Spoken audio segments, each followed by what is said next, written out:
እሳቸው ስለገደሙት አሰቦት ገዳም ደብረ ወገግ ቅድስት ሥላሴ ገዳም አጭር ታሪክና ከብዙ ታምራት መካከል ጥቂቱ። ዜና ልደቱ ወእረፍቱ ለአቡነ ሳሙኤል ዘደብረ ወገግ። ጻድቁ አቡነ ሳሙኤል የተወለዱት በሸዋ ሀገረ ስብከት ቀድሞ ጽላልሽ ዛሬ ቡልጋ በሚባለው አውራጃ በሚገኘው በተለየ ስሙ ዝም በሚባል ቦታ ከአባታቸው እንድሪያስ ከእናታቸው አርሶኒያ ይባላሉ ከነሱ ተወለዱ። ሁለቱም እንደ ዘካርያስና እንደ ኤልሳቤጥ በሕግ የተወሰኑ የእግዚአብሔርን ሕጉንና ትእዛዙን የሚጠብቁ ፍቅርንና ትህትናን ገንዘብ ያደረጉ እምነታቸውን በፈጣሪያቸው ላይ አድርገው እንግዳ በመቀበልና ችግረኞችን በመርዳት የሚኖሩ የበቁ ደጋግ ሰዎች ነበሩ። ግብፃዊት ማርታ ለእንግዳ መቀበያና ለስዕል ቤት በተለየ ሁኔታ እንደሰራች እነርሱም ለእንግዳ መቀበያ ቤትና በተለይም ለመነኮሳት ማረፊያ አሰርተው የወጣ የወረደውን ይቀበሉ ነበረ። አይገርማችሁም? ሆን ብለው እኮ ነው። ድንገት አንድ መነኩሴ ጸሎተኛ የሆነ አባት ከደከመው ብለው ማለት ነው። እንደዚህ ያለ በጎ ስራ ሲሰሩ ሳለ የነገሩትን የማይረሳ የለመኑትን የማይነሳ እግዚአብሔር በጎ ስራቸውን አይቶ ልመናቸውን ተቀብሎ ንዑድ ክቡር የሆኑ አባ ተክለ ሃይማኖትን ከዕለታት በአንድ ቀን ከበዓታቸው ወደ ደብረ ሊባኖስ አንስቶ በእነዚህ በደጋግ ሰዎች ቤት እንዲያድሩ አደረገ። ጻድቁ አባታችን አቡነ ተክለ ሃይማኖት በነበሩበት ዘመን ማለት ነው። በአጠገባቸው እንዲያልፉ በእነሱ ቤት አጠገብ እንዲያልፉና እሳቸው ቤት እነሱ ቤት እንዲያልፉ አደረገ። በእነማን ቤት? በእነ አባ ሳሙኤል ቤት ወይም በእናትና በአባታቸው በቅዱስ እንድሪያስና በእናታችን በቅድስት አርሶኒያ ቤት በኩል ማለት ነው። እነሱም አቡነ ተክለ ሃይማኖትን በግንነት ተቀብለው ችግራቸውን ነገሯቸው። አቡነ ተክለ ሃይማኖትም በጸጋ እግዚአብሔር ተገልጦላቸው አይዟችሁ፣ አትዘኑ፣ እግዚአብሔር ጣዖታትን የሚሰብር አጋንንትን በጸሎት የሚያርቅ ሕዝቡን ከኃጢአት በሽታ የሚያድን ፈጣሪን የሚያስደስት ደግ ልጅ ይሰጣቸዋል ብሏቸው ወደ በዓታቸው ተመልሰዋል። ጻድቁ አቡነ ሳሙኤል በእግዚአብሔር ፈቃድና በአቡነ ተክለ ሃይማኖት ብስራት ጥቅምት 5 ቀን ተጸንሰው ሐምሌ 10 ቀን በ1248 ዓመተ ምህረት ተወለዱ። በተወለዱም ጊዜ ልዩ ልዩ ተአምራት ተደርገዋል። የተወለዱት መቼ ነው? የዛሬ 800 ዓመት። በኦሪት ዘጸአት ምዕራፍ 34 ቁጥር 29 እንደሚገኘው ሙሴ ረድኤተ እግዚአብሔር ያልተለየው በመሆኑ በፊቱ ላይ ብርሃን ተስሎበት ብርሃን ለብሶ ብርሃን ተጎናጽፎ ከመታየቱም በላይ እንደ ፀሐይ በማንጸባረቁ የእስራኤል ልጆች የፊቱን ብርሃን እንዳያንጸባረቅባቸውና ወደ እርሱ መቅረብ እንደፈሩ ሁሉ አባታችን አቡነ ሳሙኤልን በተወለዱ ጊዜ ጸጋ እግዚአብሔር ስላልተለያቸው አንድ ጊዜ እንደ በረዶ፣ አንድ ጊዜ እንደ እሳት፣ አንድ ጊዜ እንደ ልምላሜና ቢጫ ሆነው በአራት ልዩ ልዩ ህብረ መልክ ተለዋውጠው በመታየታቸው ሲወለዱ የነበሩ ሴቶች በመልካቸው መለዋወጥ አይተው ይህ ሕፃን ማን ይሆን? ከዚህ በፊት እናቶቻችን እንደዚህ ያለ አልነገሩንም፣ እኛ አላየንም፣ አልሰማንም እየተባባሉ ሲደነቁ አባታቸው እንድሪያስ ስለተደረገው ተአምር እኔ የተረዳሁትን አላወቃችሁምና ታገሱ አለና አጽናናቸው ይላል። በረከታቸው ይደርብን በእውነት። ጻድቁ ብፁዕ አቡነ ሳሙኤል በሕፃነቱ በጥምቀት ከልዑል እግዚአብሔር የሚወለዱበት ቀን በደረሰ ጊዜ አባታቸው እንድሪያስ ወደ ደብረ ሊባኖስ ሄደው አስቀድመው ላበሰሯቸው በስጋቸውም ዘመዳቸው ለሆኑት ለአቡነ ተክለ ሃይማኖት የክርስትና አባት እንዲሆኑላቸው ጠየቋቸው። አቡነ ተክለ ሃይማኖትም ፈቃድ እግዚአብሔር ይሁን ብለው አብረው ሄደው በ40 ቀናቸው ክርስትና አነሷቸው። ስመ ክርስትናቸውንም ሳሙኤል ብለው በነቢዩ ሳሙኤል ዘመሲፋ ስም ሰየሟቸው። ሳሙኤልም ማለት እግዚአብሔር ጸሎቴን ሰማኝ ማለት ነው ይላል። በዚህ አጋጣሚ ይህንን ስም ለልጆቻችሁ ስታወጡ እንደዚህ ማለት ነው፣ እግዚአብሔር ጸሎቴን ሰማኝ። ይህም የሆነበት ምክንያት የአቡነ ሳሙኤል እናትና አባት መካን ሆነው ሲኖሩ በእግዚአብሔር ፈቃድ በአቡነ ተክለ ሃይማኖት ብስራት ስለወለዱ ነው። በምዕራብ ሐረርጌ በሚኤሶ ወረዳ ዛሬ ማለት ነው ሚኤሶ የሚባል ሀገር አለ አይደል? በሚኤሶ ወረዳ ከአዲስ አበባ 300 ኪሎ ሜትር ወደ ሐረር በሚወስደው ዋና መንገድ በስተሰሜን ሁለት ወንድማማች ተራራዎች ተንጣለው ሜዳ መካከል ወደ ሰማይ አንጋጠው ቆመዋል። ቅድም ያልኳችሁ እኔ ያየሁት ተራራ ማለት ነው። ከመኪና መንገድ ቆሞ ለሚመለከታቸው ተንጋጠው ተገጣጥመው የሚገፋፉ ይመስላሉ። ከዋና መንገድ ተገንጥሎ በተሰራው መግቢያ መንገድ ጉዞ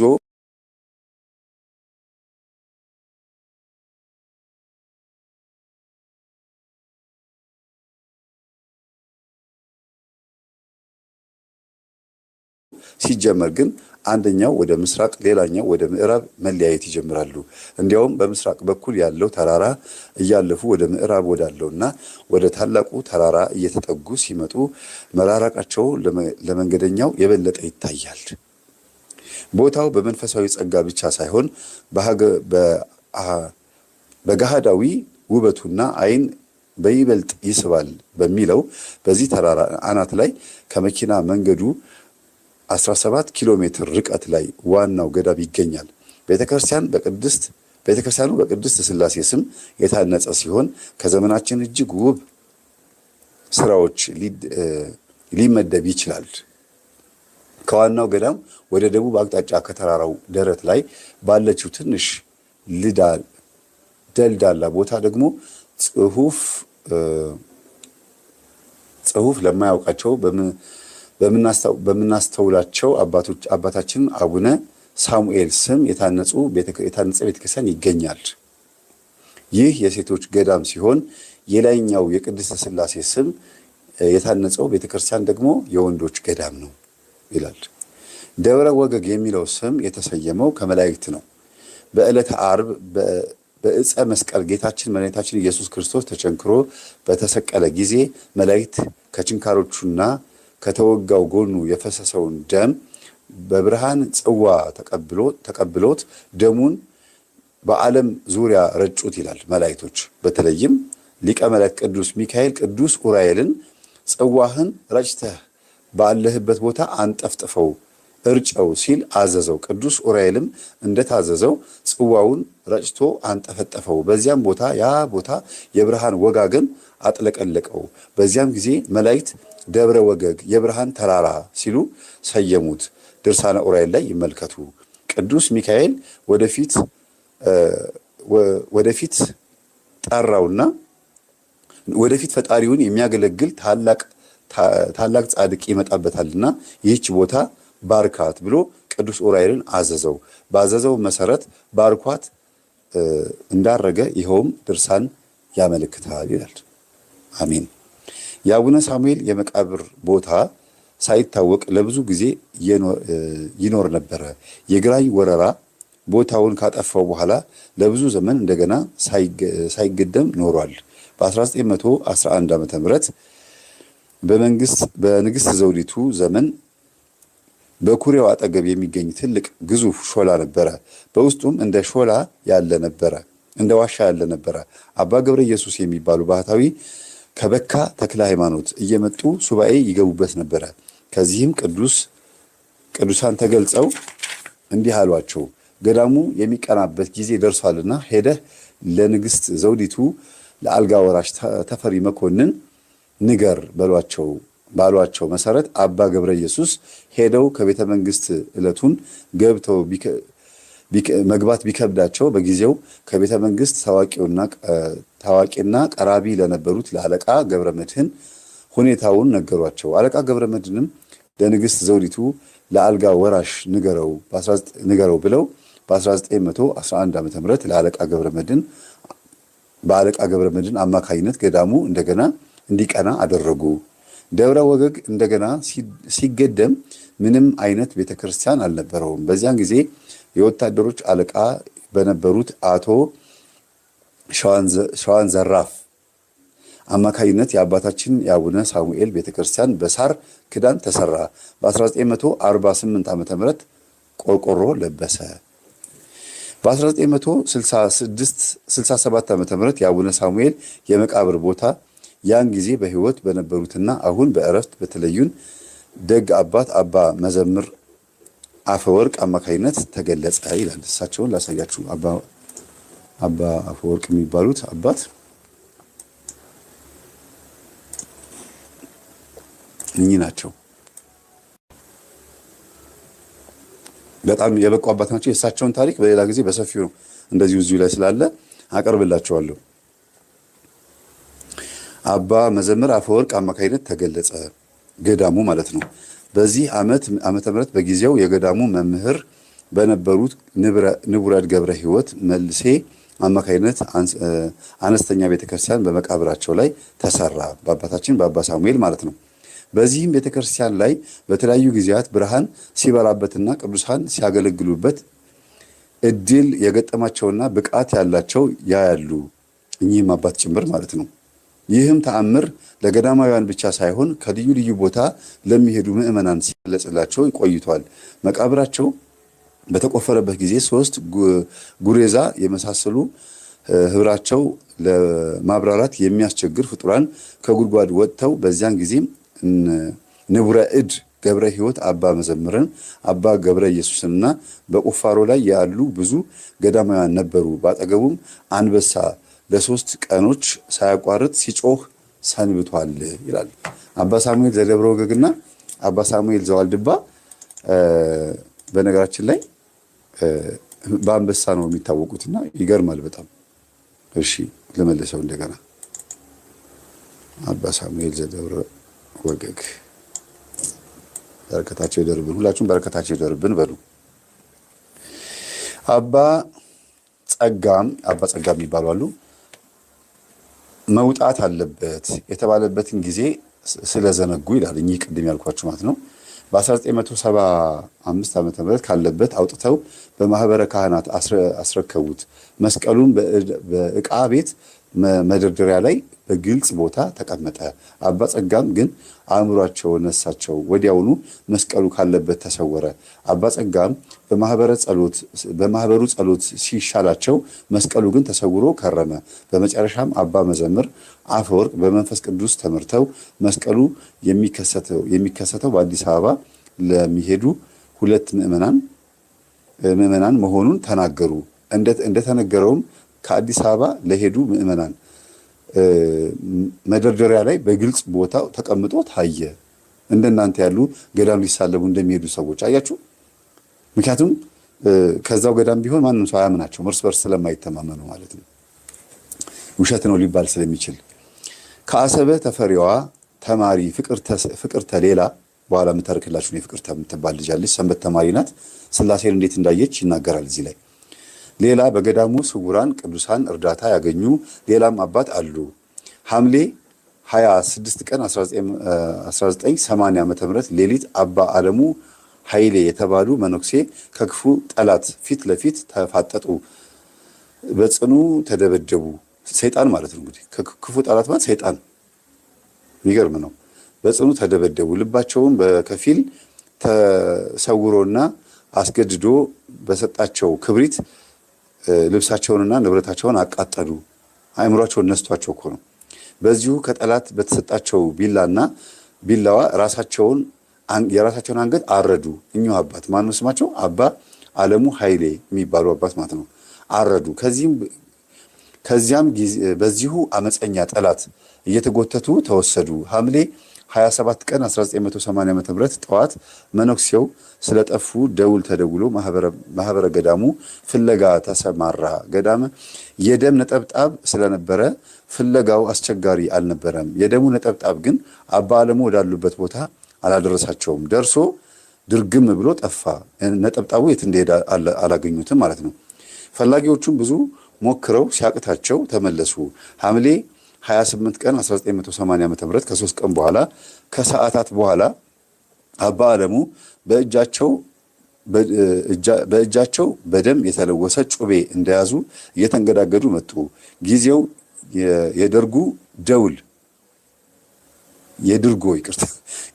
ደውል የተደወለበት ነበርና በብዙ ሰዎች ዓይን ውስጥ ገቡ።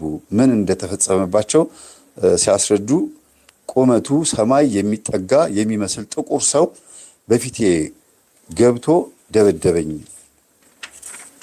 ደበደበኝ፣ ልብሶቼንም ክብሪት ሰጥቶ አስቃጠለኝ፣ በቤቴም ገብቶ ረገጠኝ፣ ጩቤ ሰጥቶ የገዛ አንገቴን በገዛ እጄ አስቆረጠኝ። ከዚያም እየጎተተ ወስዶ ተቀመጠብኝ። እናንተ በፍለጋ ስትንጓለሉ አያችሁ ነበረ፣ ግን ስለተቀመጠብኝ ልታዩኝ አልቻላችሁም፣ እኔም ልናገር አልቻልኩም። አሁን ግን 3 ነጫጭ ልብስ የለበሱ አዛውንት መጥተው ሲያማትቡበት ሰይጣኑ ትቶኝ ሸሸ፣ እኔም መጣሁ ሲሉ ለማህበሩ መነኮሳት መስክረዋል። እርሳቸውም ቁስላቸው ድኖላቸው 5 ዓመት ከኖሩ በኋላ በሰላም አረፉ ይላል። ታምራቶቹ እንግዲህ ዝም ብላችሁ አዳምጡ፣ የሚገርም ነው። በዚሁ ገዳም የእግዚአብሔር ጥበቃና የቅዱሳን ተራዳይነት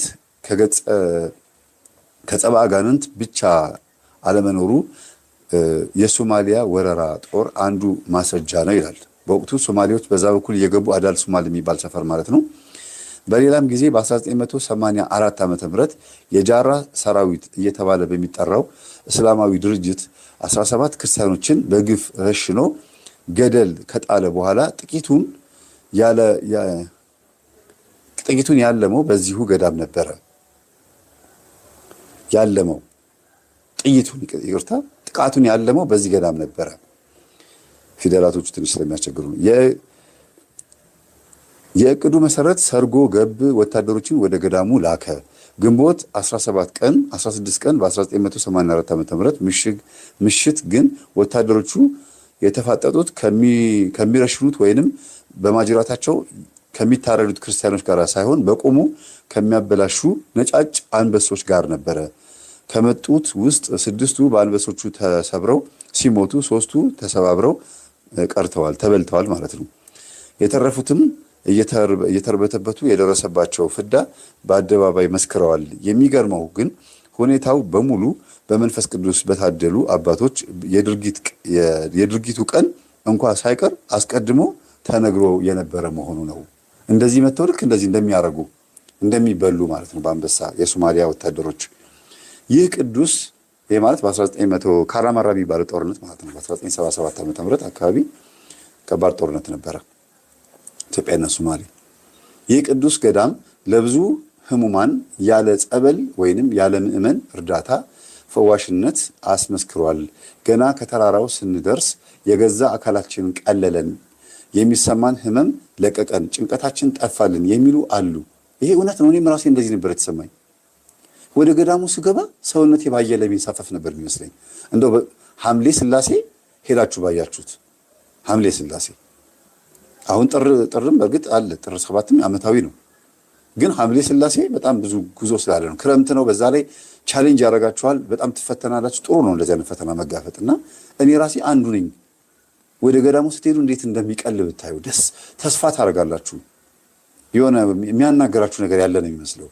ዳቤ ስንቀምስ ቅድም ያልኳችሁ የኔ እንግዲህ ዳቤውን ቀምሼ የሆንኩትን ነው። ዳቤ ስንቀምስ ተፈወስን የሚሉ አሉ። በአንድ ወይንም በሁለት ወይንም በሶስት ሌሊት ገዳም ውስጥ በመሰንበታቸው ተፈወስን የሚሉ ብዙ ናቸው። ስምረተ ስላሴ ለዚህ ጥሩ አብነት ነው። 2 ዓመት ሙሉ መናገር ሆነ ራሱንም መቆጣጠር አይችልም ነበር። እዚህ ገዳም በመጣ በ3ኛው ቀኑ መናገርም ሆነ ራሱን መቆጣጠር ቻለ። ፈጽሞም ተፈወሰ። ምንም የተደረገለት እርዳታ አልነበረም። ይህ የሆነው በ1998 ዓመተ ምህረት ነው። በገዳሙ የሚፈጸሙ ተአምራት አሁንም እየታዩ ይገኛሉ። ከነዚህ መካከል በየቦታው በየዓመቱ በገዳሙ የሚገኙ መናንያን የአብይ ጾምን ለማስያዝ ከአዲስ አበባ ወደ ገዳሙ የሚጓዙ የማህበረ መድኃኔዓለም አባላት ሲኖሩ እንደ ልማዳቸው በ1999 ዓ.ም ጾም ለማስያዝ ሲሄዱ የካቲት 7 ቀን 1999 ዓ.ም በምሽት ላይ ጾም ካስያዙ በኋላ ጌታ በተሰቀለ ጊዜ የመላእክት አለቃ ቅዱስ ኡራኤል የፈጣሪውን ደም በጽዋው ተቀብሎ በገዳሙ ላይ ሲረጨው የወረወረውን የብርሃን ጎርፍ አይነት እነርሱም በገዳሙ ውስጥ በዛው ዕለት የብርሃን ጎርፍ ሲወርድ አስደናቂውን ተአምር ተመልክተዋል ይላል። ከአዲስ አበባ ሄዱ ሰዎች ይሄ በመጽሔትም እኔ በጋዜጣ ሲነገርም ሰምቻለሁ። በጣም ይገርም 99 ዓመተ ምህረት ላይ ያን ጊዜ እኔ እንግዲህ ምርጥ በቃ በጣም ጥሩ በቃ ትኩስ ሰንበት ተማሪ ታውቃላችሁ። እንዴ 89 ዓመተ ምህረት ነው ሰንበት ተማሪ ሆንኩት። በ10ኛ ዓመቴ ማለት ነው ይሄን ማቀው ጉዞ አለ ተብሎ በየገዳማቱ በምንሄድበት ሰዓት በአውቶቡስ ውስጥ እየሰበኩኝ እየዘመርኩኝ ይጓዝ ነበረ። መዝሙሩ ላይ ብዙም አይደለም ግን ስብከቱ ላይ ነው እናስጎበኝ ነበርና በየገዳማቱ በምንሄድበት ሰዓት ብዙ ነገር ለምናየው እዚህ ቦታ ላይ ግን ይሄንን ስንሰማ በጣም የሚገርም ይደንቃል በጣም እንደው ይሄን ገዳም ሳታዩት አትሞቱ። በሌላም በኩል በምስራቅ ሐረርጌ ዞን ስር ባለች በሸለንቆ ከተማ ውስጥም የምትኖር የሙስሊም እምነት ተከታይ ሴት ለ6 ዓመት ማየት ተስኗት ስትኖር ሳለች በዚሁ ገዳም ሐምሌ 7 ቀን 2002 ዓመተ ምህረት ተገኝታ በአጋዕዝተ ዓለም ቅድስት ሥላሴ በዓል ሌሊቱን ደማቅ የሆነ አበባ በፊቷ ሆኖ እንዳሸተተችና እንዳሳያት ወዲያውኑም ብርሃኗ እንደተመለሰላት መስክራለች። አይነ ስውር የነበረች ሴት የሆነ አበባ በነገራችን ላይ ይሄ ማናቀው ከተሰወሩ አባቶች የሚመጣ አበባ የሚባለው ጣር ለያዘው ሰው ይሄንን አበባ ሲያሸቱት ነፍሱ ከስጋው ልቅ ብላ ነው የምትወጣው። አበባ ሲያሸቱት ይሄ ነገር በብዙ ገዳማትና በብዙ ገድላት ላይ በብዙ አባቶች ላይ እንሰማለን። በተመሳሳይም በ2002 ዓመተ ምህረት የሐምሌ ሥላሴ ክብረ በዓል ምክንያት በማድረግ ከምስራቅ ሐረርጌና ኮምቦልቻ ከተማ የመጡ ሁለት የመንፈስ ጭንቀት ህመም ያለባቸው ሰዎች አንዱ ሸምገል ያሉ የጠፉ ሲሆን አንዱ 20 ዓመት ወጣት ሄኖክ አክሊሉ ከአባቱ ስር ሳይታሰብ ጠፍቶ ስለነበረ ወላጅ አባቱ ከገዳሙ ውጪ ሲፈልጉ ከቆዩ በኋላ እንደገና ወደ ገዳሙ በመመለስ በጻድቁ አቡነ ሳሙኤል ቤተክርስቲያን አካባቢ ከእግዚአብሔር የታዘዙ 3 ቅዱሳን ስጉራን አባቶች የሄኖክ አባት የሆኑትን ዲያቆን አክሊሉ ጸጋይን በመጽሐፍ ስማቸው በመጥራት አነጋገሯቸው። የተሰወሩ አባቶች ማለት ነው። ደስ አይልም አሉ። አሁንም ይውላችሁ ልባችሁ ንጹህ ከሆነ ይሄ ነገር አለ። ግድ የላችሁም፣ እምነታችሁ ላይ ጠንካራ ሁኑ። እነዚህም አባቶች የዛውኑ ጊዜ የጠፋው ሽማግሌ አውደ ምሕረቱ ላይ ይመጣል፣ አንተም ደጅ ጥና፣ 1 ወይንም 2 ሱባኤ ግባ፣ ያንተም ልጅ ሥላሴ በሥላሴ ፈቃድ ቀን ይገኛል ብለዋቸው ሌላ ብዙ የሆነ ስለ ቦታው ክብርና ጸጋ ስለ ራሳቸውም ያሳለፉትን ሕይወት ሁሉ ነግረዋቸው አሰናበቷቸው። ይሄ እንግዲህ ተሰውሮ የነበረ ቤተክርስቲያን ነው። እዛ ገዳም ያሉ አባቶች ይሄን ቤተክርስቲያን አያውቁትም፣ ግን እዛው ጫካ ውስጥ እንዲህ አይነት ቤተክርስቲያን አየሁ አሉ። ተገልጠው ነው እንግዲህ ያዩት ማለት ነው። ልጁ አባቱ ሱባኤ ውስጥ እንዳሉ አስተባባሪ ከተማ ደርሶ አሰበ ተፈሪ ከተማ ደርሶ በዛ ተገኝተዋል ብለው መጥፋቱን የሰሙ ቤተሰቦች ደውለው በሱባኤ ላይ ላሉት ወላጅ አባታቸው ሲነግሯቸው እኔ እንደሚገኝ ከቅዱሳን አባቶቼ በተነገረኝ መሰረት ተስፋ አድርጌያለሁ። ስለሆነም ሱባኤውን ሳልጨርስ አልወጣም፣ ልጁን ወደ ቤት ውሰዱ ብለው ሱባኤውን ጨርሰው ወደ ቤታቸው በሰላም ሄደዋል። ዲያቆን አክሊሉ በሱባኤያቸው መጀመሪያ አካባቢ የጻድቁ አባታችን የአቡነ ሳሙኤል የልደት በዓል ሐምሌ 10 ቀን 2002 ዓ.ም ሊከበር 1 ቀን ሲቀረው ከቅዳሴ በኋላ ከአንድ ስውር አባት ትኩስ ዳቤ ተሰጥቷቸው ተመግበዋል። ይገርም ነው። ከተሰወሩ አባት ተገልጠውላቸው እኮ ነው። ይሄ ነው እንግዲህ ከከተማ ሄዶ ገዳም ስትሳለሙ እንዲህ አይነት በረከት ነው የምታገኙት አሉ። በተለይ አሰበ ተፈሪማ በቃ ማትሰሙት የለም። ተሰውሮ ያሉ አባቶች በጣም እልፍ ናቸው። እሺ እንቀጥል። እውነት እንደው ሐምሌ ሥላሴማ መሄድ አለባችሁ። የወንዶች ገዳም የሚገኘው የቅድስት ሥላሴ ቤተክርስቲያን በአለቃ ገብረ መድኅን አስተባባሪነት በ1918 ዓመተ ምህረት ተጀምሮ በ1919 ዓመተ ምህረት ተጠናቀቀ። ሁለቱም አብያተ ክርስቲያናት በአገልግሎት ላይ ያሉ በ1928 ዓመተ ምህረት ኢጣሊያ ሀገራችንን ወረረ። በመላው ኢትዮጵያ እንዳደረገው ሁሉ ወራሪው ጠላት የቅድስት ሥላሴ ቤተክርስቲያን አፈራርሶ ነዋየ ቅድሳቷን ከፊሉን መነኮሳትን ወደ ደብረ ሊባኖስ ሲያግዝ ከፊሉን መነኮሳት ሞቃዲሾ ወስዶ አሰራቸው። የአቡነ ሳሙኤል ቤተክርስቲያን ግን አልፈረሰም። ከነጻነት በኋላ ወይም ከአድዋ ማለት ነው እንግዲህ አፄ ኃይለ ሥላሴ መጥተው ካስተካከሉት በኋላ በ1936 ዓመተ ምህረት ንዋየ ቅዱሳቱንና የተረፉትን መነኮሳት ተሰብስበው ወደ ደብረ ወገግ ሄዱ። የቅድስት ሥላሴ ቤተክርስቲያንም ትንሽ መቃኞ ሰርተውለት እስከ 1950 ዓመተ ምህረት ድረስ ቆዩ። ሰኔ 16 ቀን 1950 ዓመተ ምህረት በአፄ ኃይለ ሥላሴ ትእዛዝ አሁን ያለው ዘመናዊ ቤተክርስቲያን ህንፃ መሰረቱ ተጥሎ ጥር 7 ቀን 1952 ዓመተ ምህረት ግንባታው ተጠናቆ ታቦተ ሕጉ ከቆየበት መቃኞ ወጥቶ ወደ አዲስ ህንፃ ገባ። የአሰቦት ደብረ ወገግ ቅድስት ሥላሴና የአባ ሳሙኤል ገዳም የታሪክ ማስታወሻ ብቻ አይደለም፣ የፈጣሪ ቸርነትና ክብር በዚሁ ቦታ ይገለጻል። እጅግ ብዙ ከሆኑት ከዚህ ቦታ ከተደረጉት በመደረግም ላይ ካሉት ተአምራት ጥቂቶቹን እንጨምርላችሁ ይላል። የሚገርም ነው። በ1967 ዓመተ ምህረት በወቅቱ ተፈጥሮ የነበረው ሁኔታ የ67 ግርግር ማለት ነው በመጠቀም ወደ 500 የሚደርሱ በአካባቢ ያሉ ሰዎች ገዳሙን ለመውረር አሰቡ። አካባቢ ያሉ ሰዎች ማለት እንግዲህ በእስልምና ሃይማኖት ውስጥ ያሉ ሰዎች ማለት ነው። ዝግጅታቸውንም አጠናቀው ወደ ተራራው እንደተጠጉ ከየት መጣ የማይባል እጅግ ትልቅ የሆነ ቋጥኝ ከተራራው ቋጥኝ ማለት ትልቅ ድንጋይ ማለት ነው ተፈንቅሎ እየጮኸ እነሱ ወዳሉበት አቅጣጫ ሲምዘገዘግ ያያሉ። ሰዎቹ ደንብረው ሸሽተው ተበተኑ። ቋጥኙ መውረድ ሲችል በእግዚአብሔር ኃይል ለተአምር ያህል በተራራው ላይ እስከዛሬ ድረስ አለ ይላል። እኔም አይቼዋለሁ። በጣም ይገርማል። በ1969 ዓመተ ምህረት የሶማሊያ ወራሪ ጦር ሰርጎ ከገባ በኋላ ይህን ተራራማ ቦታ አይኑን ጣለበት። የላካቸው ሰርጎ ገቦችና ቅጥር ወታደሮች የአሰቦትን ገዳም ተራራ ይዘው በስተምዕራብ አዋሽን፣ በስተደቡብ አሰበ ተፈሪን፣ በስተምስራቅ ሐረርን፣ በስተሰሜን ድሬዳዋን በከባድ መሳሪያ እንመታለን በማለት ፕላን አውጥተው የጦር ስልት ለማድረግ ወደ ገዳሙ መጥተው ነበረ። ገዳሙን እንደ አንድ የጦር ካምፕ ለማድረግ ማለት ነው።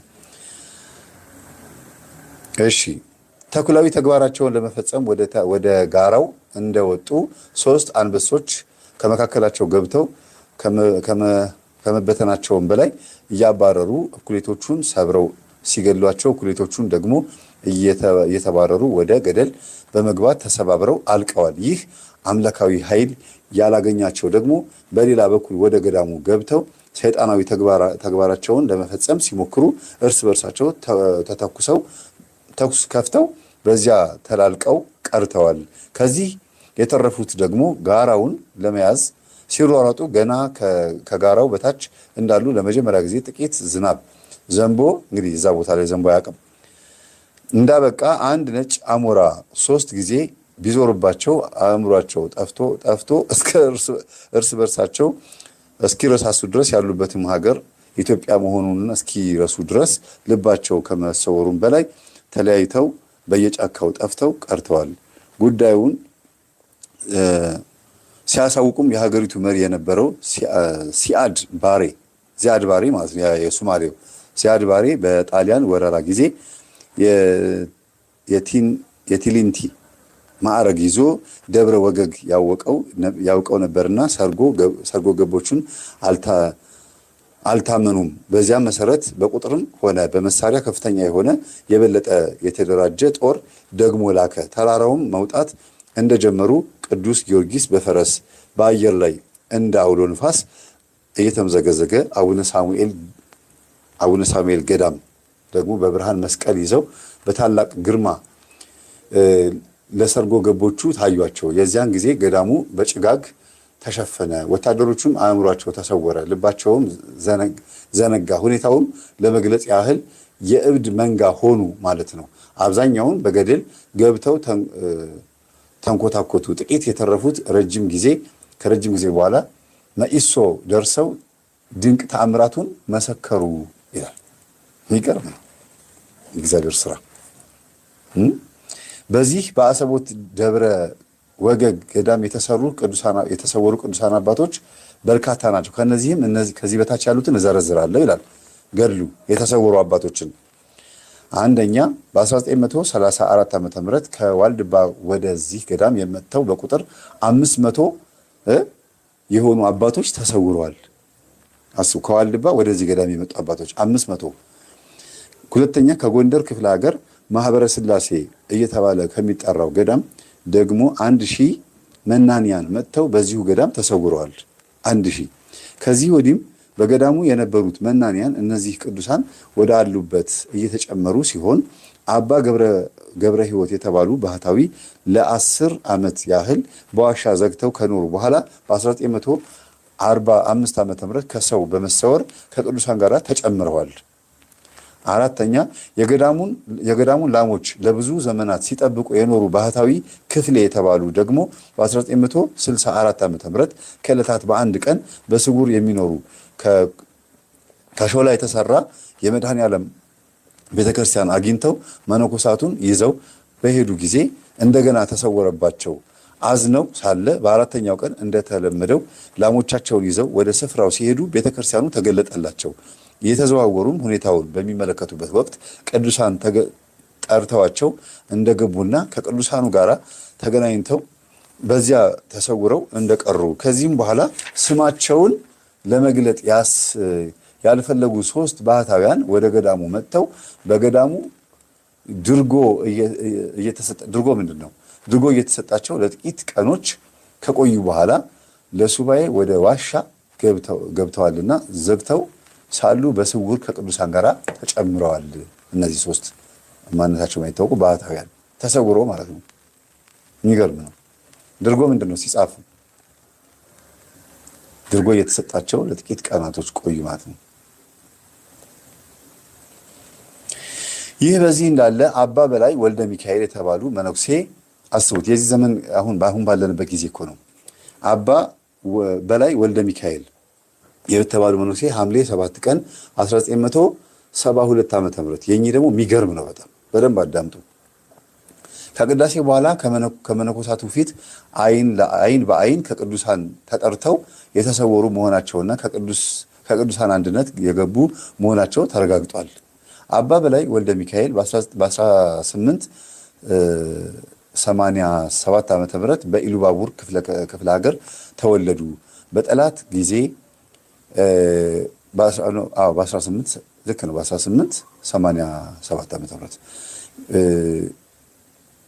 በጠላት ጊዜ ከትውልድ ሀገራቸው ወደ አዲስ አበባ መጥተው ለ5 ዓመት ያህል በአርበኝነት ሲሰሩ ቆይተዋል።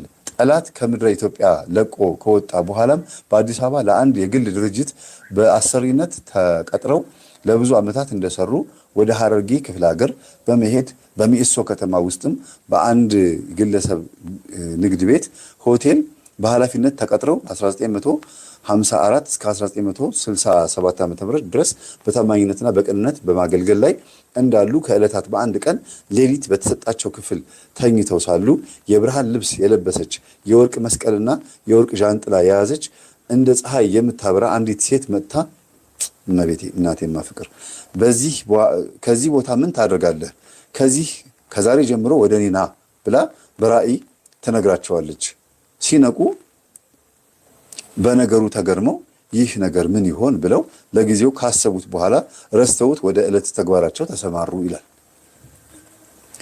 አባ በላይ በሌላ ወርና በሌላ ዕለት ተግባራቸውን ሲያካሂዱ ውለው በተወሰነላቸው ጎጇቸው ተኝተው ሳሉ ሌሊት እንደ ቀድሞ አንዲት ሴት አለባበሷን አሳምራ የወርቅ መስቀልና ዣንጥላ ይዛ በራእይ ተገልጣ ከዚህ ቦታ ውጣና ወደ እኔ ና አላልኩህም ብላ ስትቆጣቸው ደንግጠው ወዴት ነው የሚሄደው ብለው ቢጠይቋት ወደ ብቸኛ ቤት ግባና ተቀመጥ። ብቸኛ ቤት ማለት መቃብር ቤት ማለት ነው። ወደ ብቸኛ ቤት ግባና ተቀመጥ አለቻቸውና ከእርሳቸው ተሰወረች። በማግስቱም ጠዋት ወደ ሚኤሶ ቅድስት ማርያም ቤተክርስቲያን ቅጥር ግቢ ገብተው ብቸኛ ቤት ወይም መቃብር ቤት ተቀምጠው በዚያም የዕቅብና ስራ ተሰጥቷቸው ሲሰሩ ከቆዩ በኋላ በ1971 ዓመተ ምህረት በግንቦት ወር አባ መዘምር ቅድም ያሳያችሁ ማለት ነው አባ መዘምር አፈወርቅ ከተባሉት ቆሞስ ማዕረገ ምንኩስናን ተቀበሉ። በዚህም ስራቸው እንዳሉ በሰኔ ወር በ1972 ዓመተ ምህረት እመቤታችን ቅድስት ድንግል ማርያም በራእይ ተገለጸችላቸውና ክፍልህ በዚህ ስፍራ አይደለም፣ ወደ አሰቦት ገዳም ሂድና ተቀመጥ አለቻቸው። በማለትም የገዳሙ አበምኔት መምህር ጥበበ ሥላሴ ገልጸውልናል ይላል። እመቤታችን ሶስተኛ ጊዜ ተገለጸችላቸው። አስቡት። መምህር ጥበበ ሥላሴ ነገራቸውን በመቀጠል እንዲህ አሉ። በገዳሙ ስራ ምክንያት ወደ ሚኤሶ ሄድኩኝ። አባ በላይ አይተውኝ ኖረው ወደ እኔ መጥተው አባታችን እመቤታችን ያለቻቸውን በሙሉ በዝርዝር ነገሩኝና ወደ ገዳሙ ገብቼ እንድቀመጥ ይፍቀዱልኝ አሉኝ። እንግዲህ እመቤታችን እንደተገለጠችላቸው ማለት ነው። እኔም እንደ እርስዎ ያለ አባት እንፈልጋለን እንጂ መች እንጠላለን፣ እርስዎም ከመጡ በደስታ እንቀበሎታለን፣ ይምጡ ብያቸው ወደ ገዳሙ ተመልሰው እርስ በርሳቸው ወዲያውኑ ሰኔ 28 ቀን 1972 ዓ.ም ወደ ገዳሙ መጥተው በማህበሩ አንድነት ገቡ። ማናቸው እኚህ? እንግዲህ እኛ አባት ፎቶአቸውን ቆይ ላሳያችሁ። እዚህ የታሉ መሰላችሁ? ቆይ ከዚህ በኋላ አባ በላይን በፎቶ ባሳያችሁ ነው የሚሻለው።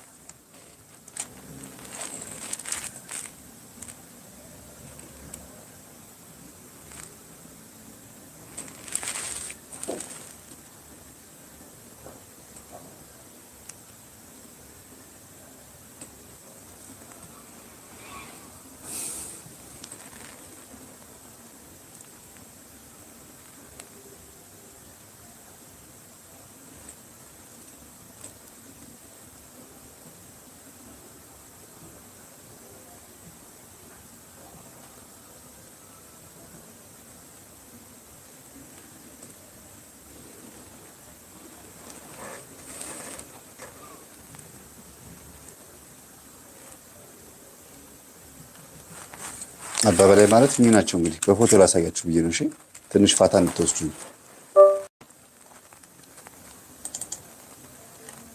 እኚህ ናቸው እመቤታችን ያናገረቻቸው አባት አባ በላይ ይባላሉ።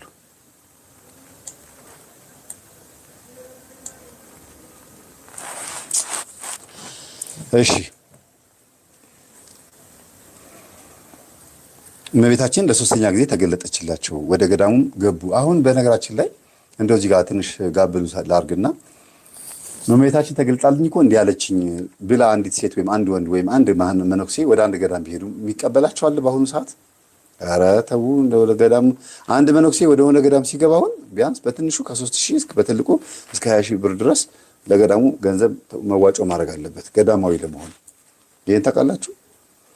ለመመንኮስ እኮ ለመግባት ነው ገዳማዊ ለመሆን። ቤትም ካለው ቤቱን ሸጦ የሆነ ነገር አድርጎ ብቻ ገዳም መግባት አለበት። እና እንደርሱ ያለ አባት ይምጣልን የሚልም ትውልድ ያለ አይመስለኝም በአሁኑ ሰዓት። ተገለጠችልኝ እመቤቴ ሲል ቀዠት ነው፣ በቃ አጋንንት ነው፣ ተጠመቅ ነው የሚባለው። ከሰኔ 28 ቀን እስከ ሐምሌ 6 ቀን 1972 ዓ.ም ድረስ በአባ ጌዲዮን ቤት ተቀምጠው ስርዓተ ገዳሙን ሲከታተሉ ከቆዩ በኋላ በሐምሌ 6 ለ7 አጥቢያ እኩለ ሌሊት ሲሆን እመቤታችን የብርሃን ልብስ ለብሳ ለአራተኛ ጊዜ ተገልጣ እንዲህ አለቻቸው። ሐምሌ 7 ቀን 1972 ዓ.ም የሥጋ ወደሙን ተቀበል። ከዚህም በኋላ እህልና ውሃ አትቅመስ። ታቦቱ ወጥቶ ዑደት ከተደረገና ስርሆተ ሕዝብ ከሆነ በኋላ አንድ የሚያነጋግርህ ሰው ይመጣል። አትደንግጥ፣ አትፍራ፣ አትጠራጠር።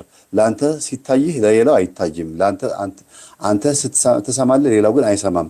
የሚነግርህን ስማ አለችኝ ብለው ያዩትን ራእይ ለአባ ጌዲዮን ለአባ አማሃ ነግረዋቸዋል። አባ በላይ ይህንን ራእይ በማየታቸው ወዲያውኑ የሚሞቱ መስሏቸው ሐምሌ 7 ቀን 1972 ዓ.ም አጥቢያ ሌሊቱን ሙሉ ሲያለቅሱ ሲያዝኑና ሲጸልዩ አድረዋል። እመቤታችን ቅድስት ድንግል ማርያም እንዳዘዘቻቸው ሐምሌ 7 ቀን ሰኞ ጠዋት አስቀድሰው ሥጋ ወደሙን ተቀብለው ታቦቱ ወጥቶ ስርዓተ ዑደቱ ተከናውኖ ስርሆተ ሕዝብ ከሆነና ሕዝቡ ከተበተነ በኋላ በ5 ሰዓት በ5 ሰዓት ላይ ማለት ነው አባ በላይና አባ መሃ ሆነው ከቤተክርስቲያኑ በስተምዕራብ ተቀምጠው በነጋቸው ላይ እሳቸው የተቀመጡበት ቦታ ላይ እኔም ሄጄ ተቀምጫለሁ። እኛ አባት የተቀመጡበት ቦታ ላይ ሲሄድ ታሪካቸውን ሲነግሩኝ ሌሊት ማለት ነው እና ብለው ወስደው ሌሊት እዛው እሳቸው የተቀመጡበትና ቆመው የተሰወሩበት ቦታ ላይ ሄጄ አይቻለሁ። በስተምዕራብ ተቀምጦ ወዲያውኑ አባ በላይ በእጃቸው እያመለከቱ ጃኖ ልብስ የለበሰ አንድ ሰው ወደ በደውሉ ስር መጣ ብለው ለአባ አማሃ ነገሯቸው። አባ አማሃ ሚስጥረኛቸው ናቸው። ነገር ግን ለአባ አማሃ ፈጽሞ ሊታያቸው አልቻለም። በዚሁ ወቅት አባ በላይን ያለህን ዕቃ ሁሉ አስረክበህ ተከተለኝ አላቸው። ተከተለኝ አለኝ ብለው የለበሱትን ካባ ካፖርታቸውንም ኮታቸውንም ጋቢያቸውንም የእግር ሹራባቸው ካልሲ ማለት ነው በቆባቸው ላይ የነበረውንም ሻሽና ጃንጥላቸውንም ሳይቀር ለአባ አማሃ ሰጥተው እየተርበተበቱ በለሆሳስ እየደገሙ በቀስታ ይራመዱ ጀመሩ ወደፊት።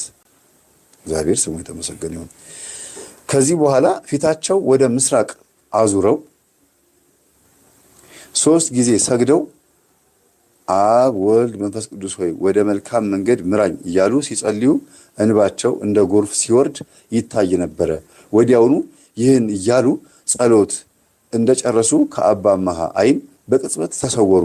ከዚህም በኋላ አባ አማሃ እጅግ ከመደናገጣቸውም በላይ የሚሉት ስላጡ ወደ ተግባር ቤት እየሮጡ መጥተው ሁኔታውን ለመነኮሳቱ ነገሯቸው። መነኮሳቱም እየተሯሯጡ ወደ አባ በላይ ወደ ተሰወሩበት ስፍራ ሄደው መፈለግ ጀመሩ። ነገር ግን አባ በላይ ወደ ተሰወሩበት ቅዱሳን አንድነት እንደገቡ አንዳንድ የበቁ አባቶች ስለነገሯቸው መነኮሳቱ ወደ መጡበት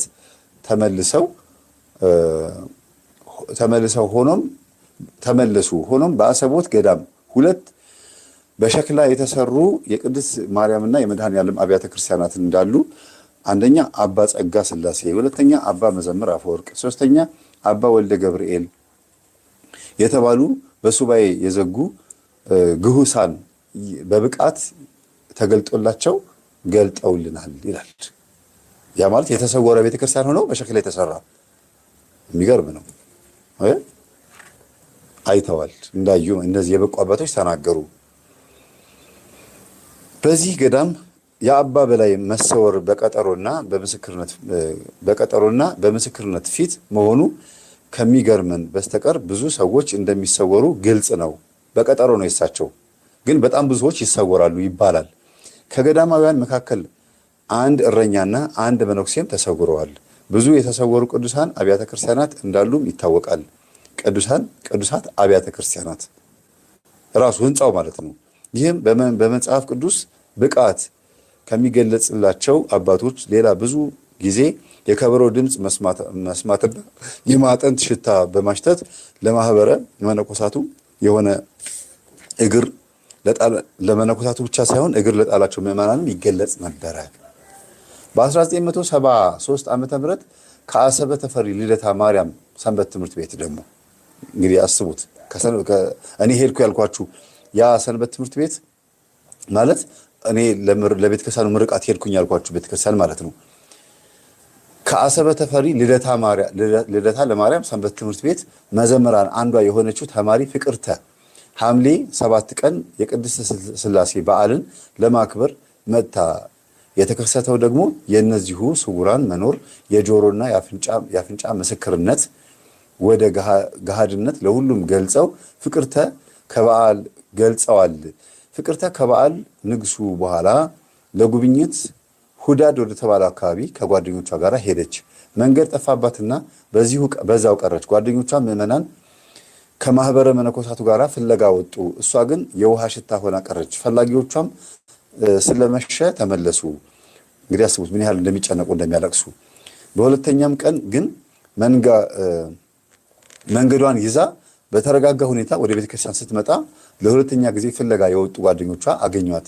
የት እንደነበረች ስታስረዳ እንዲህ አለች። 3 ነጫጭ ልብስ የለበሱ ረጃጅም ፂም ያላቸው አረጋውያን ወደ ምሽት ላይ ተስፋ ቆርጬ ስዘምር አገኙኝ። አይዞሽ አትፍሪ ብለው አረጋጉኝ። አሁን ወደ ቤትሽ ትመለሻለሽ፣ ቆይተሽ ግን ከኛ ጋራ ለመኖር ወደኛ ትመጫለሽ አሉኝ ትመነኩሳለች ማለት ነው። እቺ ልጅ ስላሴ እኮ ናቸው። አይገርምም? ሌሎችን አሉኝ ሌሎችን አላየኋቸውም እንጂ መዝሙር እሰማ ነበረ። አያችሁ፣ እሷ እነዚህ አባቶች ሲያናግሯት ማን እንደሆኑ አታውቅም እንጂ መዝሙር ትሰማ ነበረ። ከዚያም እንቅልፍ ወስዶኝ ከእንቅልፌ ስነቃ መንገዱ ወለል ብሎ ታየኝ፣ ከዚህም እየመጣው አገኛችሁኝ ብላለች። ጋር የሚገርም ነው። ደስ የሚል ነው። እናንተ እልል አትሉም እንዴ? በዘመናችን እኮ አሁንም እግዚአብሔር አለ። እኛ ቀኖች ስላልሆነ ነው እንጂ አሁንም እግዚአብሔር ይገለጣል። ለዚህች ሰንበት ተማሪ የተገለጠው ስላሴ ለኛ የሚገለጡልን።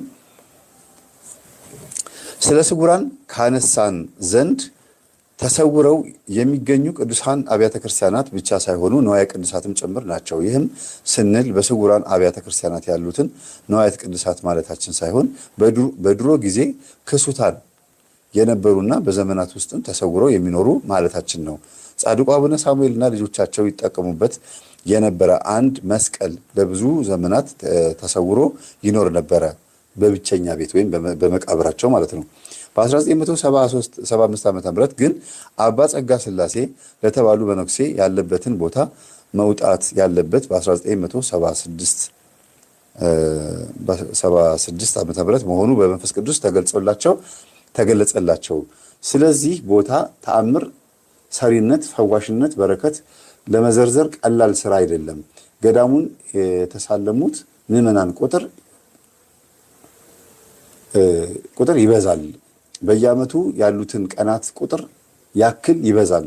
እንደየሰው የተደረገለት ተአምርና የተሰጠው በረከት የመለያየቱን ያህል ያለምንም ጥርጥር በእምነት ደብረ ወገግ ደርሶ የልቡ ያልደረሰለት ወይንም ነዋሪ ሆኖ በየቀኑ በበረከት የማይጥለቀለቅ የለም።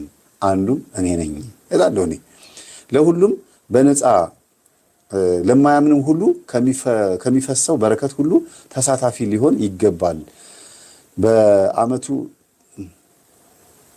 በዓላቱንም በቦታው ተገኝቶ ማክበር በረከተ ስጋ በረከተ ነፍስ ያስገኛል።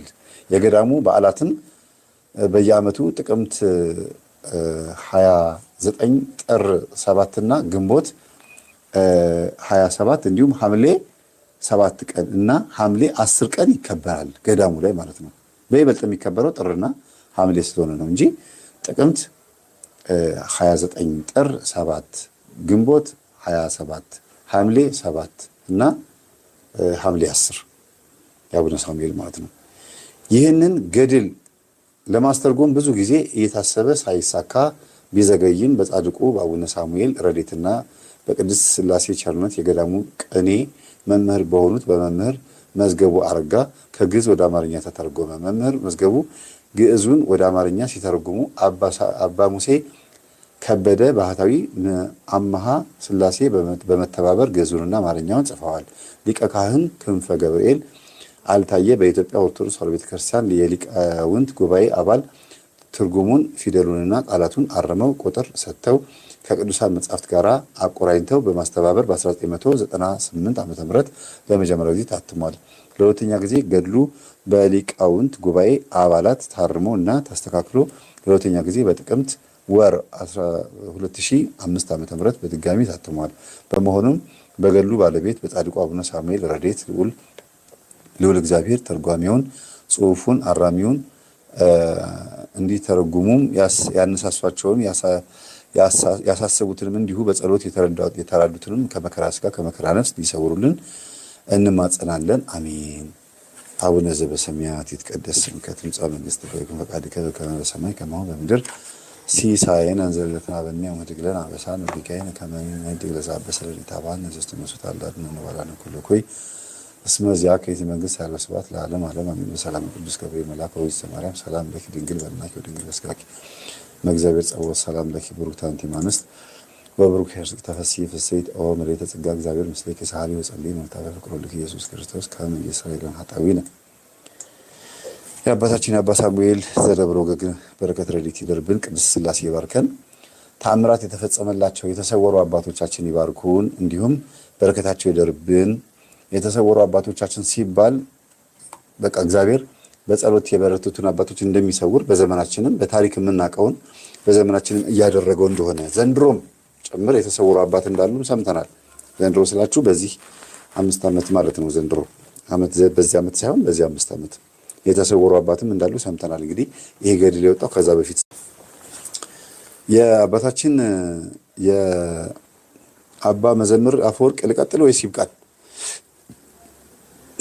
3 ገጽ ናት።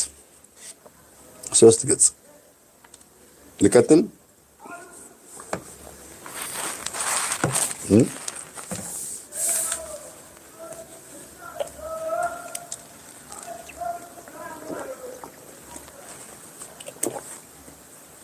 የበቁ አባቶች እየመጡ እንዲህ ብለህ ተናገር እንዲህ መልእክት አለ በል የሚሏቸው አባት ናቸው እኚህ ከኋላ የምታያቸው።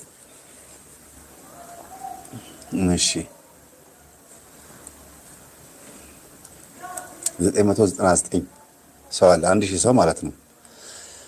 የአባ መዘምር አፈወርቅ አጭር የህይወት ታሪክ። ስለ ታላቁ ጻድቅ አቡነ ሳሙኤልና የቅድስት ሥላሴ ገዳም ሲነሳ የአባታችን አባ መዘምር አፈወርቅ ስም በመግቢያው ላይ ተደጋግሞ መነሳቱ የታየ ነው። እኚህ ስመ ጥሩ ምግባረ ጥሩ አባት ዛሬ በአካለ ሥጋ ከመካከላችን የሉም። ነገር ግን የበጎ ስራቸው ምስክርነት ጥር 19 ቀን 1990 ዓ.ም በአባታችን በአባ መዘምር አፈወርቅና ከ4 ቀኖች በኋላ ባረፉት በመንፈሳዊ አባት አባ ባህታዊ ወልደ ገብርኤል የ40 ቀን መታሰቢያ ላይ ተገኝተን በገዳሙ ተግባር ቤት በአባቶች ፊት የተሰጠውን የቃል ምስክርነት በመቅረጸ ድምፅ ለማስቀረት ችለን ስለነበረ ከዚያው በመነሳት ከቃለ መጠይቁ በመነሳት ታሪካቸውን በጽሁፍ ለአንባቢ አብቅተናል። ይኸው አዳምጡት። አባ መዘምር አፈወርቅ ከታላቁ የጎጃም ንጉስ ከንጉስ ተክለ ሃይማኖት ዘር የተወለዱ ነበሩ። በጊዜው ሊሾሟቸው ሊሸልሟቸው ይችል ከነበረ ታላቅ ቤተሰብ የመወለዳቸው ነገር ፈጽሞ ስላልፈለጉት የራሳቸው ማንነት ሰውረው ወደ ቤተ ክርስቲያን መንፈሳዊ ትምህርት ቤት በልጅነታቸው አመሩ ይላል። እንግዲህ ንጉስ ተክለ ሃይማኖት ማለት ታውቃላችሁ አይደለ? በጣም ትልቅ ዘር ነው። አባ መዘምር በአጭር ጊዜ ትምህርታቸውን ዘልቀው ሊቅ የሆኑ ነበሩ። ትምህርት እንደጀመሩ የ7ቱ ቀናት ውዳሴ ማርያም በአንድ ቀን አውቀው በአንድ ሳምንት አጠቃለው ተወጥተዋል። በአንድ ዓመት ውስጥም ሰላም ለኪ ብለው ዜማን ከነጓዙ በማጠናቀቅ ቀጥሎም ሰኔ 20 ቀን እስከ መስከረም 21 ቀን ባሉት 4 ወራት ቅኔን ከነግሱ አጠናቀው በመዝረፍ ከዚያ ጊዜ ጀምሮ ዜማ ከተማሩበት ትምህርት ቤት የቅኔ መምህር ሆነውም አገልግለዋል። አባ መዘምር አፈወርቅ ምንኩስናቸውን የተቀበሉት በደብረ ዝቋላ ገብረ መንፈስ ቅዱስ ገዳም ነው።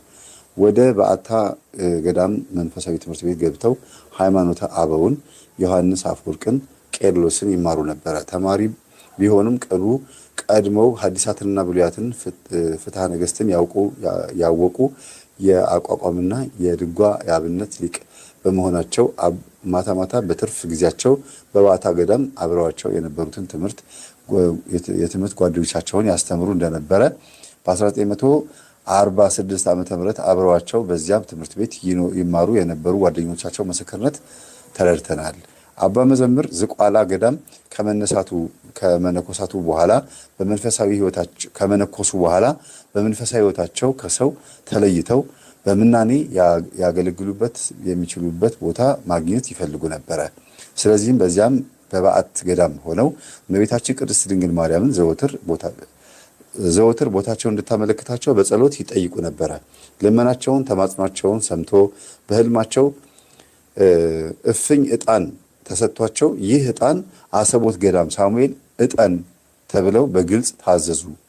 በዚያም ትእዛዝ መሰረት በመንፈስ ቅዱስ ተአጋዥነት በጊዜው የአሰቦት ደብረ ወገግ ገዳም አበምኔት ከነበሩት ከአባ መልአኩ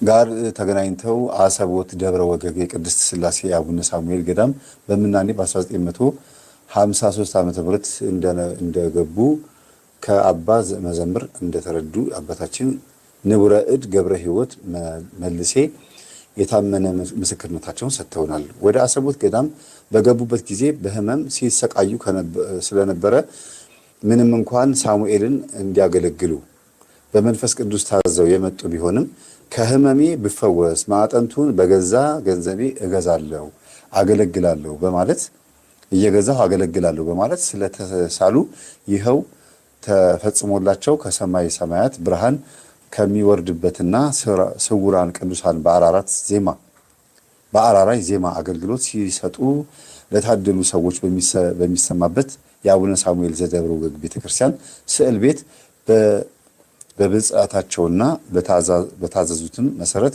አብልጠው ተግተው እያጠኑ የቤተ እግዚአብሔርን አገልግሎት ሳያሰልሱ ቀጠሉ።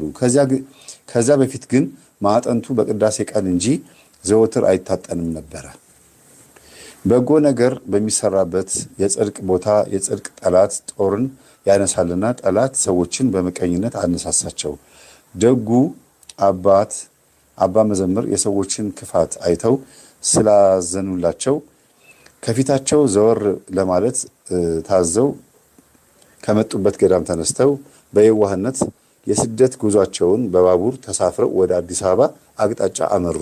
ሆኖም በጉዟቸው ከናዝሬት ሳያልፉ የታዘዘ የእግዚአብሔር መልአክ ከባቡር አውርዶ እየጸፋ ወደ ገዳሙ መለሳቸው። በጥፊ ማለት ነው። የእግዚአብሔር መልአክ እኚህን አባት እየጸፋ ማለት በጥፊ እየመታ ማለት ነው። ጉዳዩ ከአባ መዘምር ከተረዱት ከአባቶች ተገልጿል። ከአባ መዘምር የተረዱት አባቶችም ተገልጾላቸዋል። ከዚያም ወዲህ ብዙ ፈተናዎችን ቢደርስባቸውም ወደ ፈቃደ እግዚአብሔርን ለመፈጸም ፈተናውን ተቋቁመው በትጋት ዘልቀዋል።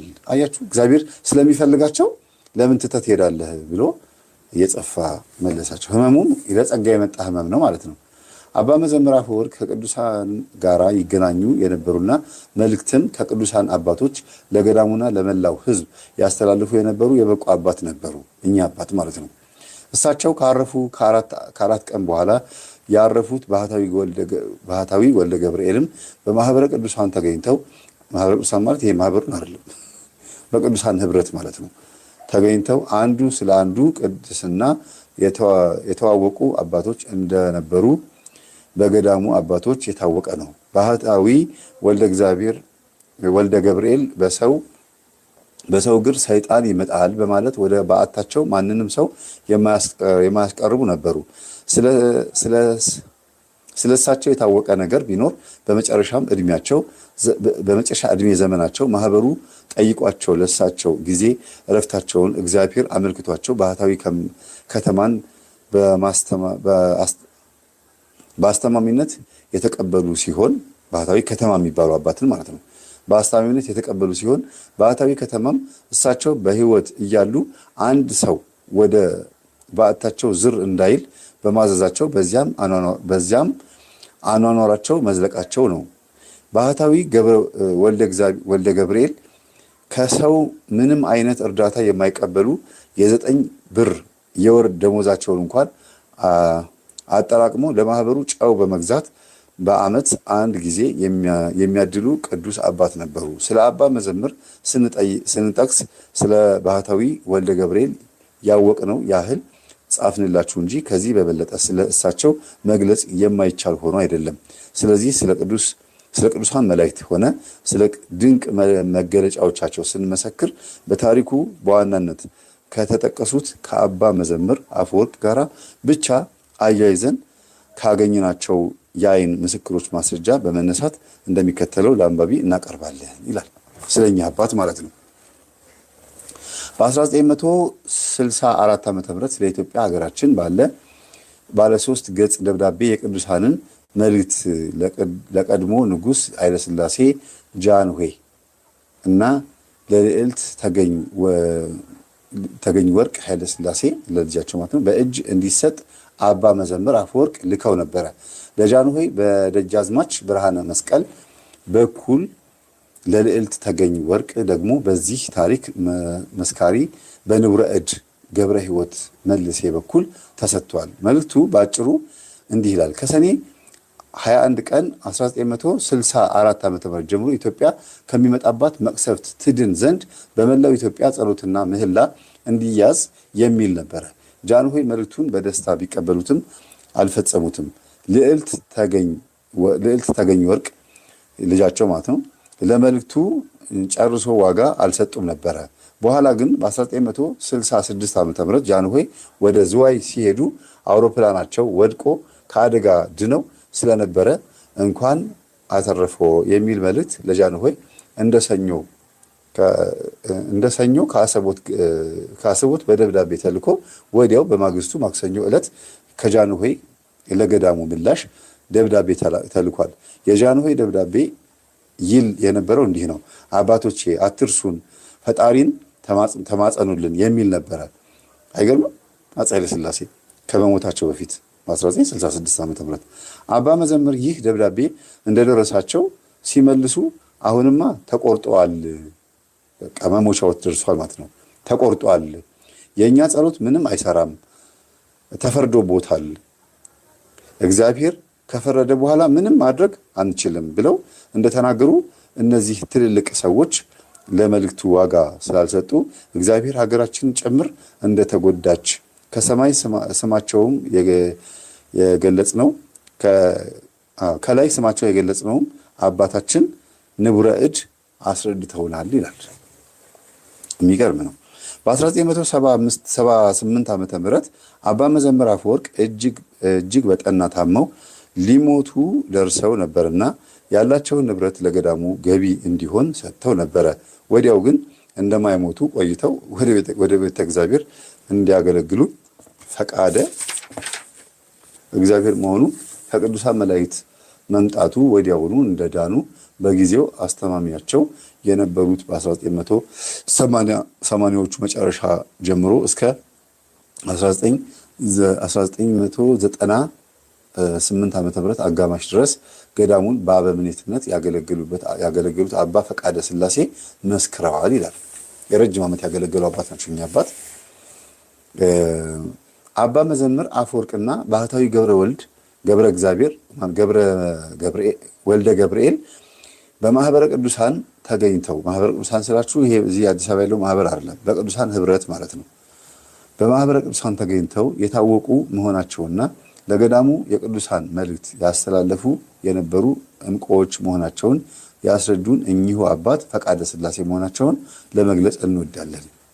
የአባ መዘምር ቅድስና ለብዙ ሰዎች የተገለጸ ስለሆነ በምክራቸው የጎበኟቸው ሰዎች ያህል ጠቃሚ ሊሆን እንደቻሉ የታመነ ነው። ሆኖም ለእኛ ምስክር እንዲሆኑ ዋናዎቹን እንደሚከተለው እንዘረዝራለን። ሰኔ 19 ቀን 1989 ዓ.ም ከቅዱሳን በማትለየው የእመቤታችን ቅድስት ድንግል ማርያም ለአባ መዘምር አፈወርቅ ተገልጻ በጽኑ ሕመም እንደሚታመሙና እንደሚሰቃዩ ይህም እንደ ሰማዕቱ ቅዱስ ጊዮርጊስና እንደ ሰማዕቱ ቅዱስ እስጢፋኖስ እንደሚቆጠርላቸው ቀብራቸው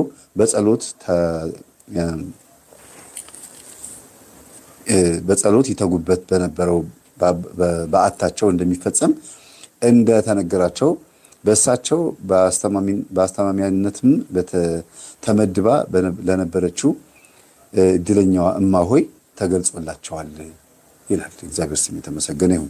ሰኔ 28 ቀን 1988 ዓ.ም ከጠዋቱ 2 ሰዓት ላይ አስተማሚዋ እማሆይ ከጸሎት እንደተመለሰች አባ መዘምር አፈወርቅ ታመው ከተኙበት ቤት አንድ ትልቅ አባት ሲመጡ ታዩት።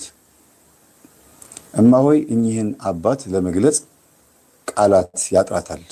ፊታቸው እንደ ፀሐይ የሚያበራ በመጽሐፈ ሙሴ ፊት የሙሴ ፊት አበራ እንደተባለው አይነት የነበረ ሰውነታቸው የሚያንጸባርቅ ከመሆኑም የተነሳ በአይን ትኩር ተብሎ ለማየት እንኳ እንደተሳናት ወይም እንደተሳናቸው አንቺ ብለው ነው በነክሲዮን የጻፉት ጸሐፊው እንደተሳናቸው በአክብሮት በአመክሮ ገልጸዋል። እኚህን አባት እንዳየቻቸው እማሆይ በእግራቸው ስር እንደ ተደፋች። ቅዱስ አባትም አንስተዋት በያዙት የወርቅ መስቀል ባርከው ልጄ እግዚአብሔር በበዓትሽ ያጽናሽ ብለው ቡራኬ እንደሰጧት ከዚህም በአባታችን በአቡነ ሳሙኤል መቃብርና በቤተልሔሙ ባለው ስፍራ የተንሳፈፉ ሄደዋል ብላ መስክራለች። እማሆይ ሁኔታውን በድጋሚ ስታረጋግጥ እኚህን አባት ክንፍ የላቸውም፣ ነገር ግን ምድር ሳይረግጡ መሄዳቸውን እውነት ነው ብለው ተናግረዋል።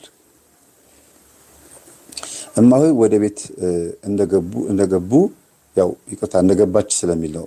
መነኩሴ አንቺ አይባልም፣ ጸሐፊው ተሳስተዋል እዚህ ጋር። እማሆይ ወደ ቤት እንደገቡ አባ መዘምር ያሉበት ቤት አዲስ ማዕጠንት እንደታጠነ የሚያውድ ሽታ ተሞልቶ ነበረ።